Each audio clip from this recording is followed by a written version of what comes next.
গতকালকে রাত্রে তিতুমির কলেজে যে ঘটনাটা ঘটেছে, আসলে এগুলো বলার কিছু নেই। বাংলাদেশের রাজনীতি প্রত্যেকটা অঙ্গে, অঙ্গে ঢুকে গেছে এবং রাজনীতির প্রভাব সবসময় থাকে। এটা ওই যখন এরশাদ ছিল তখনও এটা আছে। এই যখন শেখ হাসিনা ছিল তখনও আছে। এখন বিএনপি আসছে, এটা থাকবে। কারণ এইটাতে তাদের একটা ফায়দা আছে। ঠিক আছে? ছাত্রছাত্রীদের তারা হাত করতে না পারলে তারা তো ক্ষমতায় বেশিদিন থাকতে পারবে না। তার জন্য এগুলা হয়। আমি ওখানে যে বোনগুলা এটার প্রতিবাদ জানাইছে বা যে ভাইয়েরা প্রতিবাদ জানাইছে, আ তোমাদের প্রতিবাদ জানানো ভাই ঠিক আছে।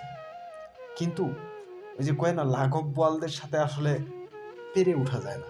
ওরা আজকে তোমাদের হল থেকে বের করে দিছে। আ দেখবা যে ২ দিন পরে তোমরা বিভিন্ন জায়গায় আবার সেই একই সমস্যায় ফেস হবা এবং ওই ফেসিবাদীর মতোই আচরণ এরাও শুরু করবে। এটাই আমি বুঝতেছি।